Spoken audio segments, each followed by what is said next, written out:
Jangan mau dibodohin oleh pestisida pabrik. Nah, di sini saya akan berbagi pengalaman cara membasmi hama ulat pada tanaman kita, termasuk untuk tanaman padi. Sahabat bisa lihat ya, sekali saya taruh insektisida ini langsung mengembang seperti ini. Itu tandanya racunnya sangat kuat sekali sahabat ya. Dan insektisida ini sahabat ya, tanpa modal, hanya menggunakan Rp0 kita sudah bisa membasmi hama pada tanaman kita. Hanya bermodalkan Rp0 kita sudah bisa membuat insektisida sekuat di toko-toko obat sahabat ya.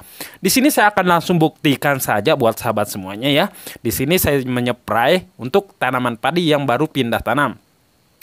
Dan banyak sekali di sini ada kupu-kupu kecil atau ngengat dan juga hama belalang dan langsung mati dan pusing seperti ini sekali penyepraian saja sahabat ya. Nah, sahabat bisa lihat di sini saya menemukan banyak sekali ngengat. Ngengat ini adalah yang membuat tanaman padi kita rusak setelah menetas telurnya, yaitu berubah menjadi ulat. Nah, di sini ngengat yang perlu kita basmi itu secepat mungkin ya sahabat, dan langsung KO seperti ini. Sahabat bisa lihat belalang ini juga banyak sekali yang mati. Bukan hanya untuk tanaman padi sahabat, ini untuk tanaman cabai, tanaman tomat, dan tanaman lainnya sahabat ya. Bagus sekali untuk membasmi hama pada tanaman kita. Ngengat semuanya sudah mati memakai insektisida tersebut. Nah, saya akan berbagi pengalaman apa sih bahan-bahannya. Untuk bahan-bahannya ini dia bahan-bahan yang kita gunakan sahabat. Oke, saya akan kasih tahu. Ini yang kita gunakan adalah daun suren sebanyak 15 helai. Ini daun suren seperti ini sahabat ya. Nah, ini sangat bau sekali sehingga hama itu tidak kuat ke tanaman padi kita ketika memakan daunnya pada tanaman kita. Terus yang kedua bahannya adalah ini ya, sirih atau serai sayur, serai wangi, dan sayur apapun bisa sahabat. Bahan yang ketiga yang saya gunakan di sini adalah gadung sahabat. Gadung ini adalah ada racun yang sangat kuat sekali pada gadung ini. Nah, kita gunakan gadung sebanyak kurang lebih 2 kilo. Dan seterusnya bahan seterusnya di sini saya menggunakan daun sirsak kurang lebih itu kalau di kilo 250 gram sahabat. Setelah ini sahabat, baru bahan seterusnya yaitu lidah buaya. Nah, lidah buaya adalah anti dari bakteri maupun anti pada jamur jahat sahabat ya. Maupun ini sebagai perekat alami. Oke, untuk cara pembuatannya, pertama untuk gadung itu jangan lupa kita kupas seperti ini.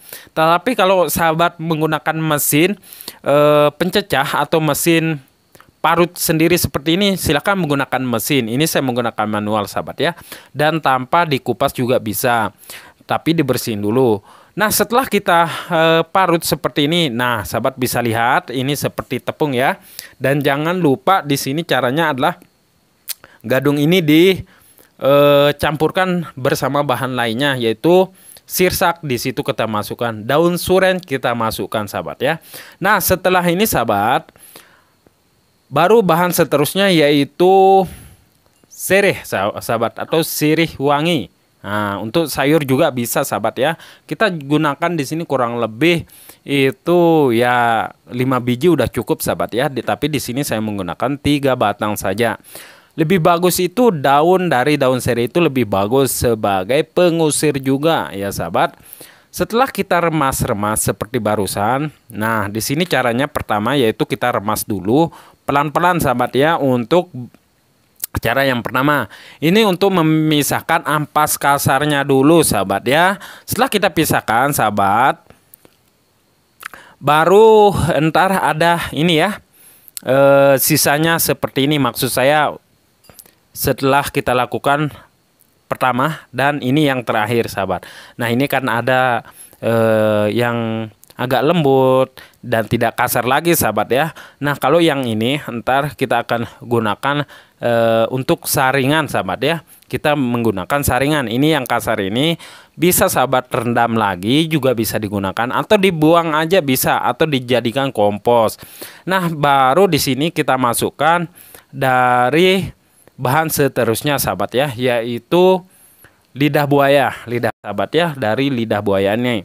Ini bagus sekali sebagai perekat dan untuk agar ada jamur bakteri jahat pada tanaman kita bisa atasi memakai lidah buaya tersebut. Itu menurut pengalaman saya. Dan penyepraian itu harus sering-sering sahabat, yaitu kalau bisa sekali seminggu. Nah sahabat bisa lihat ini hasil dari lidah buaya itu sudah kental seperti perekat pabrikan sahabat. Nah baru setelah ini baru kita gunakan penyaring. Ini cara yang terakhir ya, penyaring seperti ini. Lalu kita masukkan aja semua bahan tersebut. Bagi sahabat yang kurang paham silahkan tanya di kolom komentar, insya Allah ntar saya jawab. Nah, oke, kita masukin aja semuanya seperti ini sahabat ya.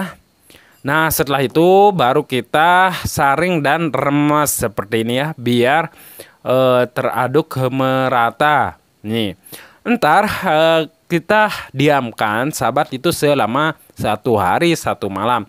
Di situ terjadi pengendapan. Nah pengendapan ini jangan diambil ya sahabat, karena ntar akan menyumbat sprayer kita. Dari itu yang kita pakai adalah airnya murni seperti ini.